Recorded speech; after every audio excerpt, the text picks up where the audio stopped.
Yo, pues de las empresas lo mandaban a uno a hacer muchos seminarios.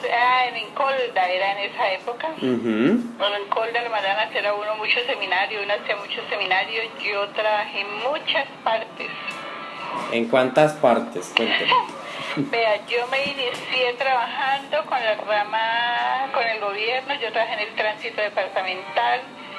De tránsito departamental, luego trabajé con la Contraloría Departamental, trabajé con ENSIRVA, trabajé con ENSIRVA, ¿con quién más fue? Con Cabasa fue el último puesto que tuve en el ramo oficial. Siempre en la parte oficial. Cabasa, trabajé con Holguines S.A. cuando Holguines era pequeñito. Sí. En esa época Holguines éramos, diga usted, unas 30 personas. En esa época en que yo trabajé se fundó el ICESI. Ah, sí. En esa época se fundó el ICESI. ¿Qué otra cosa? Sí, fueron las quintas de Don Simón. Se hicieron las quintas de Don Simón. Se reformó donde quedaba la alcaldía antes, que hoy es el edificio que antes era el Moncaleano, ahora es, ¿cómo se llama? No sé. ¿Cómo se llama? Bueno, fue lo que hicimos en Holguines como de renombre, que fue el ICESI, que en el fútbol ICESI fue, ¿qué le dije? Las quintas de Don Simón. Las quintas de Don Simón y la alcaldía. Sí, se iniciaron las quintas de Don Simón en esa época. Se iniciaron y se terminaron muchas casas, todo lo que es las casas de las quintas de Don Simón Viejo, eso se hizo en esa época. Ya. ¿Y qué hacían esas empresas? ¿Qué trabajo, qué cargos ocupó, mejor dicho? A ver, como en el sector público uno tenía diferentes cargos que yo no me acuerdo. Yo también me inicié fue en el tránsito departamental, en el tránsito, ahí decíamos, en el tránsito que yo empecé. En el tránsito que hacía yo, eran matrículas. Matrículas. En matrículas, en el área de matrículas. Luego en la Contraloría, que era en la Contraloría era como en cuentas de, no sé si eran cuentas municipales, era revisora de cuentas, no me acuerdo si era de cuentas municipales o cuentas departamentales. En esa época uno de mis compañeros de trabajo era el que es el gobernador del Valle. El que está ahorita de gobernador del Valle. Sí, él trabajaba en la Contraloría con nosotros. Vea pues, interesante. Sí. Luego trabajé en el tránsito, del tránsito salí yo a ENSIRVA. En ENSIRVA ahí era con la gerencia, secretaría de gerencia del doctor Antonio José Rejuela, que ya murió. De ahí me fui a Cabasa, ya también fui secretaria, y en esa época del secretario era el que fue el gerente de Cabasa en esa época, era el que fue ¿quién? El de Lima, ¿cómo se llama? Orlando Sardi. Él fue, ¿qué? Se me escapa, él tuvo un cargo muy alto, el cónsul de España. De España, vea pues. Sí, él fue mi jefe en esa época. En Cabasa. Sí, en Cabasa él era mi jefe, Orlando Sardi. Y en ese entonces, en las empresas, digamos, enfatizaban el tema de salud, de pensiones, No, en esa época no, porque en esa época era el seguro social, en esa época no se miraba mucho, pues para las empresas del gobierno había una entidad que llamaba el CMD. Servicio Médico del Departamento. Y a través de ese era que los afiliaban. A través de eso era que a uno lo atendían. Ya. Pero ahí no había como mucha, la atención era únicamente para los empleados, ¿no? No había para la familia de los empleados, era única y exclusivamente para los empleados. Y en esa época el servicio era bueno. Ya, en esa época, ahora ya no. Sí. Y lo otro que le quería preguntar era, ¿qué tal era la carga laboral? ¿Muy pesada? ¿Los horarios? No, uno trabajaba, pues era menos gente, yo te estoy hablando de unos 45 años atrás. Entonces era menos duro el trabajo, la gente no era tan agresiva como es hoy. era un ambiente de trabajo, por lo menos la ventaja que yo he tenido es que mis ambientes de trabajo han sido muy agradables. Yo no tengo queja de mi grupo de trabajo, a pesar de que he trabajado en muchas entidades. En todas yo he tenido como una tuve muy buena relación, porque yo aún trabajo, ¿no? ¿En qué trabaja ahorita? Yo hace 19 años trabajo para una medicina prepagada. Ella se inició como Café Salud, medicina prepagada.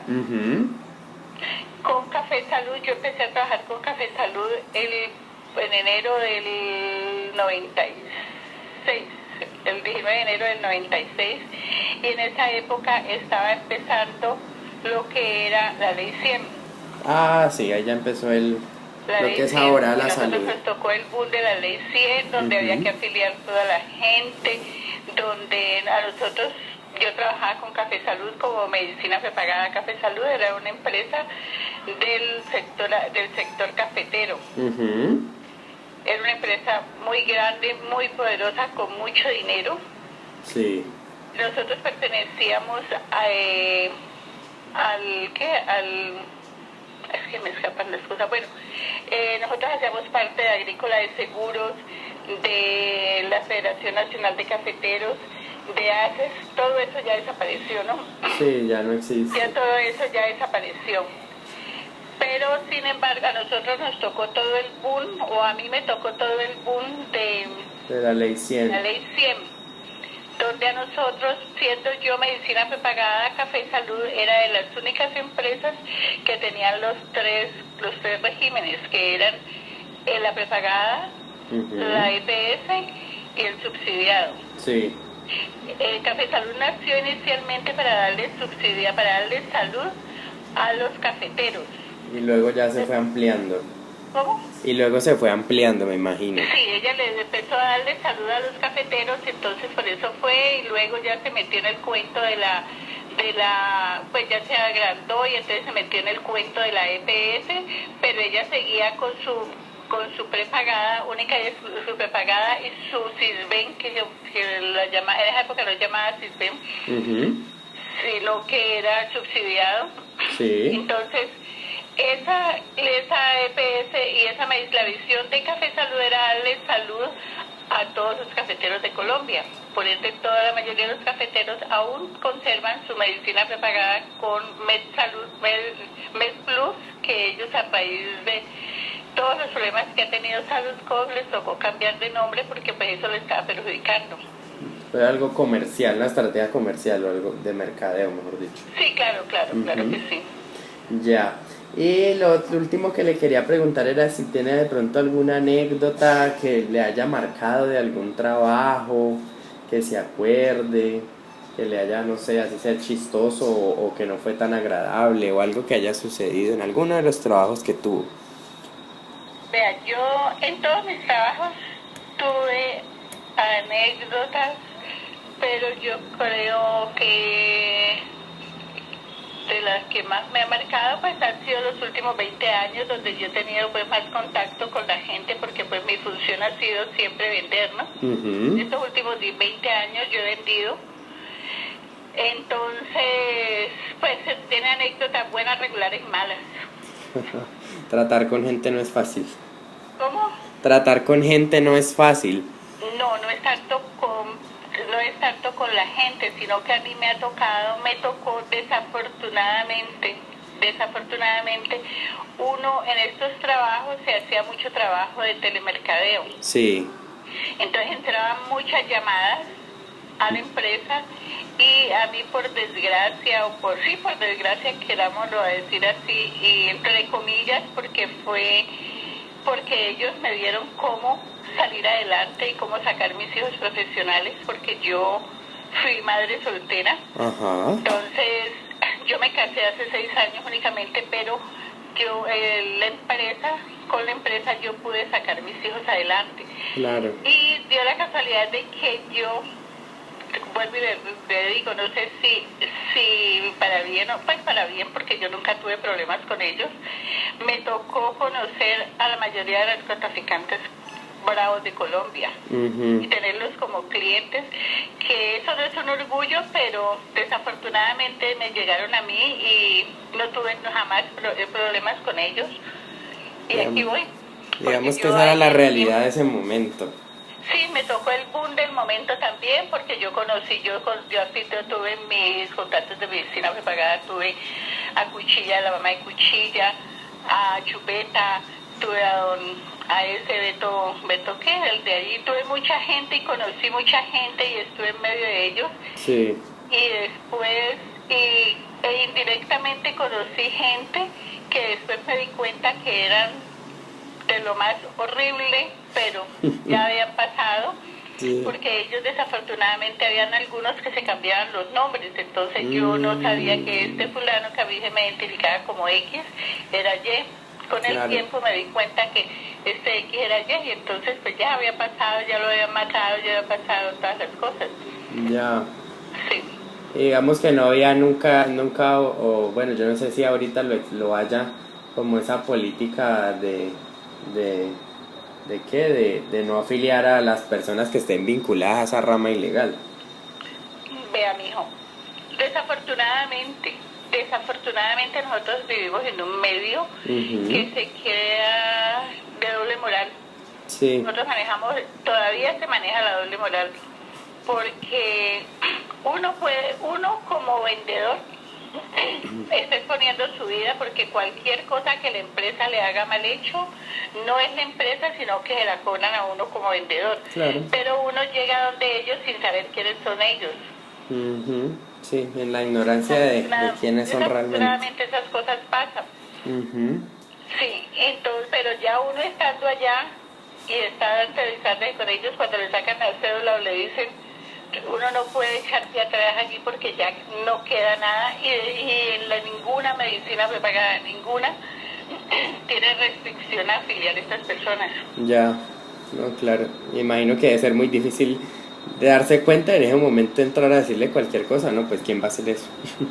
Vea, mijo, yo lo único que le puedo decir es que yo jamás tuve problemas con ellos. Jamás tuve problemas con ellos. Ellos, te repito, yo muchas veces yo llegué a la casa de ellos a trabajar y llegaba un momento en que sí, que llegaba una orden de allanamiento y desafortunadamente uno estaba ahí pues con sus papelitos. Sí. Y lo único que lo identificaba a uno era una serie de papeles que habían ahí, pero como eso no estaba así como tan arraigado, tan malo como estaba. Claro. Sí, a mí me tocó otra de mis anécdotas que sí me llamó mucho la atención, fue una vez que fui a afiliar una niña. Sí. Y la niña había por ahí una 64 con paso ancho, con autopista. Ajá. Y me dijo, pero tiene que ir a hablar con mi esposo. Yo le dije, listo, vamos. Y me citó en la cárcel de Villanueva. Sí. Yo llegué a la cárcel y el señor estaba detenido. Ah, madre. El señor era un narcotraficante. Sí. Entonces yo entré y la habitación de él era, o la celda de él, era unos 5 metros cuadrados más o menos, donde tenía toda clase de comodidades.